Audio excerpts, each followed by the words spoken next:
So yeah, let's start with the fresh VS Code and I have opened the podcaster folder. तो मैंने यहाँ पे desktop पे podcaster का फोल्डर बनाया हुआ है एंड उसके अंदर हम लोग दो फोल्डर्स रखेंगे, क्या, back end and front end that's the basic need of our app. So first of all we need to have back end जो फ्रंट एंड का फोल्डर है वो हम with the help of Vite बनाएंगे, Vite या Vite आप जो भी बोलते हो, एंड दैट्स ट्रू. एंड उसकी ऐप से हम लोग वो फ्रंट एंड का फोल्डर बनाएंगे, लेकिन अभी बैकएंड का फोल्डर हम लोग बना रहे हैं. And what are the things we need to have here. So first of all let us open our terminal here. So here is our terminal and यहाँ पे मैं क्या करना है, change directly to backend. Okay, backend के अंदर हम लोग आ गए and now npm init -y. Okay, we need to run this command before building our backend. अब जब हम लोग इसको रन कर देंगे तो एज यू कैन सी कि बैकएंड फोल्डर हमारा खाली था, लेकिन इसमें भी package.json जो है वो आ चुका है.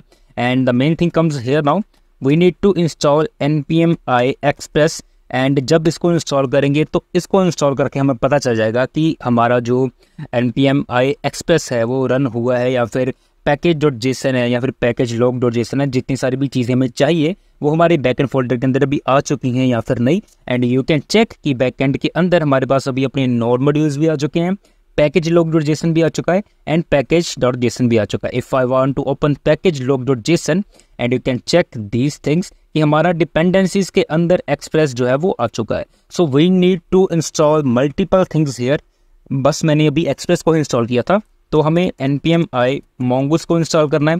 अब ये mongoose क्या है, mongoose बेसिकली हेल्प करता है mongo डाटाबेस को express.js से कनेक्ट करने में. And afterwards bcrypt.js. So what is this bcrypt.js? bcrypt.js means कि whatever the password we are getting from the front end, जो भी पासवर्ड हम लेके आएंगे हम लोग उसको कुछ साल्ट उसमें डाल के उसको इनक्रिप्ट कर देंगे. एंड bcrypt.js एक ऐसी लाइब्रेरी है जो हमें हेल्प करती है उसको इनक्रिप्ट करने में एंड जब हम उसको दोबारा रीड करेंगे तो उसको डिक्रिप्ट करने में. npm i mongoose bcrypt.js and afterwards we need to use CORS. CORS is something like the barrier between the front end and the back end which helps कि बेसिकली जो फ्रंट एंड से request आ रही है वो उसको देखता है कि हाँ ये ऑथराइज्ड है या फिर नहीं, क्योंकि कोर्स के अंदर हम लोग उस URL का नेम दे देते हैं. ओके, तो ये सारी चीज़ें क्या है वो आपको पता चल जाएगा, लेकिन थोड़ी सी एक्सप्लेनेशन मैंने आपको कोर्स की भी यहाँ पे बता दी है. And afterwards cookie parser, because हम लोग यहाँ पे कुकीज़ का यूज़ करेंगे. एंड आफ्टरवर्ड्स मल्टर क्या है, मल्टर हेल्प करेगा हमें किस चीज़ में, वो होगा कि फाइल हैंडलिंग में, यानी कि जो भी हमारी फाइल हम लोग फ्रंट एंड से लेके आएंगे बैक एंड के अंदर हम लोग उसे कहीं ना कहीं पे स्टोर करेंगे. फाइल हैंडलिंग के लिए हम लोग मल्टर का यूज़ करते हैं. तो एंटर दबाते हैं एंड आई थिंक सो कि इम्पोर्टेंट जो भी हमारी डिपेंडेंसीज थी वो हमने यहाँ पे लिख ली है. And we need to give some time to this things now so that it can be installed. And I think so I got some error, so let me do one thing. npm i mongoose, let me install npm mongoose first. So I have basically cleared each and everything to you. Now I think so mongoose, okay, so mongoose is giving me some error, I think so. Okay, so am I able to install npm i course?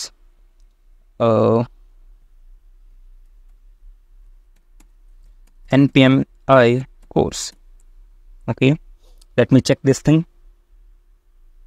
Yes, course has been installed. So इसको हम लोग बाद में कर लेंगे. Course आ गया हमारे पास. bcrypt.js चाहिए, bcrypt.js. afterwards cookie parser and afterwards अभी और क्या चीज़ थी हमारे पास, एक मल्टर था एंड .env एक चीज़ चाहिए हमें. .env क्या होता है कि जो भी इन्वायरमेंट वेरिएबल्स यानी कि जो इंपॉर्टेंट कीज़ होती हैं वो हम लोग डायरेक्टली किसी को सर्च नहीं देते, वो हम लोग .env फाइल के अंदर रख देते हैं. And that is it. mongoose installed. So how I tackle this error, basically I restart my PC and that is the best ever solution whenever I got these types of errors. We often found these types of error while doing coding. So restarting your PC is the best ever option for this time. Okay, so it was just a silly error, nothing big thing. So the things which we need to install are now bcrypt.js, cookie parser, CORS, .env, express, mongoose and multer. And अगर पिछला थोड़ा होच पोच हो गया हो तो यहाँ से देख लेना, ठीक है. हर एक चीज़ है, mongoose भी है, multer भी है, जो चीज़ें चाहिए यहाँ से उठा के एकदम पेस्ट करके npm i करके कर देना. अगर कोई भी इशू है रिफ्रेश करके या फिर अपना जो ऐप है वो दोबारा रन करके हो जाएगा. इतना कोई बड़ा इशू नहीं है.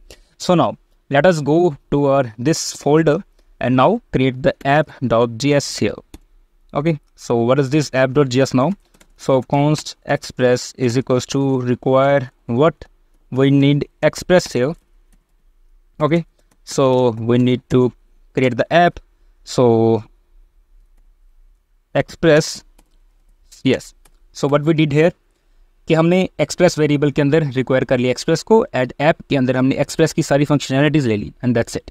Okay, so app dot listen where 1000 and afterwards what I need to do here console.log what server started on port what 1000 and that's it. Okay, so now what you need to do कि अभी हम लोग backend के अंदर ही, आप लोग terminal के अंदर देखो, हम लोग बैकएंड के अंदर हैं. अगर आप लोग नहीं हो तो cd करके नहीं, चेंज डायरेक्टली टू बैकएंड करके यहाँ पे आ जाना. And the main thing comes here that what we need to run in the terminal so that हम देख सकें कि हमारी आउटपुट क्या है app.js की. Okay, so the main thing is कि अगर आपके पास सिर्फ नोड है तो आप लोग क्या करो, npm i nodemon करके -g. ओके, -g का मतलब ग्लोबली, तो नोडमोन को इंस्टॉल कर लेना.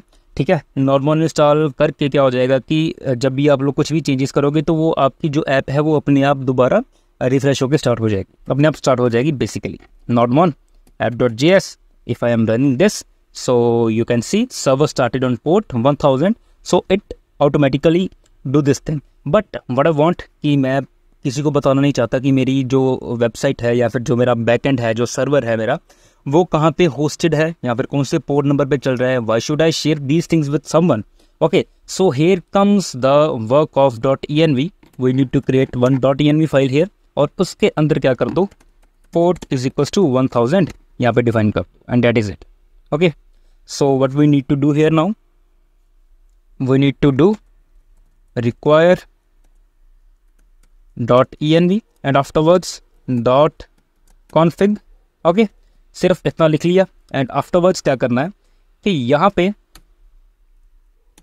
आप लोग क्या कर दो, process.env .what port.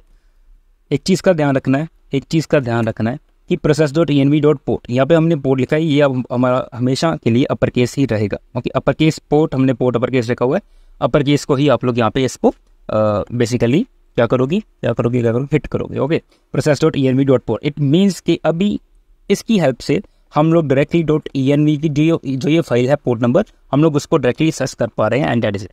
And afterwards अगर हम लोग इस चीज़ को देखना भी चाहते हैं तो मैं अपॉस्ट्रोफी का यूज़ करूँगा. व्हाट अपॉस्ट्रोफी इज़, तो 1 के साथ जो लेफ्ट में बटन है उसको आप लोग प्रेस करना तो ये अपॉस्ट्रोफी हमारे पास यहाँ पे आ जाएगा.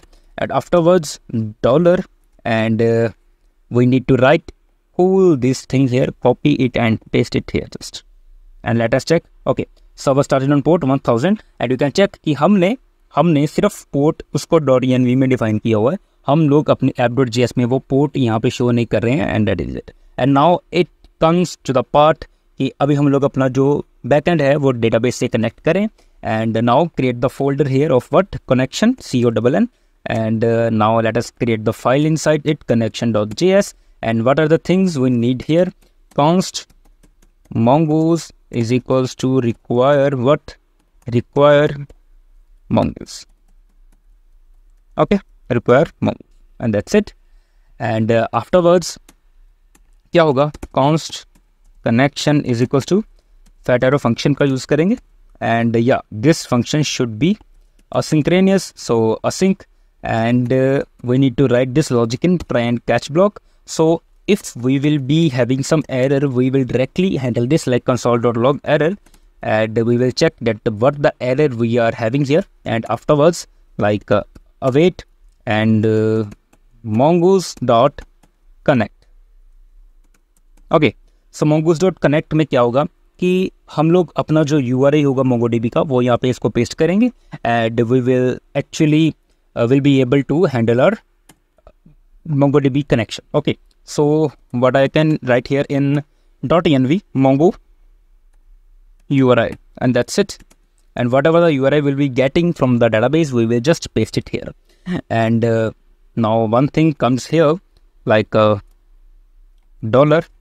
the same thing, process dot env dot what mongo URI. Okay, process.env dot mongo URI. Here it is, mongo URI. And let us go to our MongoDB database, new project. What is the name of my app? Podcaster. And yeah, next. Okay, create project. Yeah, afterwards हमें क्या करना है अभी? सीधा आ जाओ network access के ऊपर. Add an IP address here. Allow access from anywhere and confirm. And that's it. So it will do the things. अभी inactive है, active हो जाएगा. Database के ऊपर चलते हैं. हमें अपना जो database है यहाँ पे create करना है. Okay, build a cluster. And we will be going for the free one. And yeah, create deployment. Any username. Okay, so what I'm doing, TCM123, the simple username I'm going to have. And the simple password I'm going to have. And okay, create a database user. And choose a connection method. And I will go for the compass. And okay, I'll be copying this thing and paste it here. Okay, we are having the password and the user here. So now यहाँ पे हमें क्या लिख देना है, podcaster, and that's it. Okay, so ये जो सारा URI है वो अभी हमारा कहाँ पे आ गया होगा. So let's wait for this thing. इसको अभी हम लोग डन कर देते हैं. Okay, yeah, everything is fine.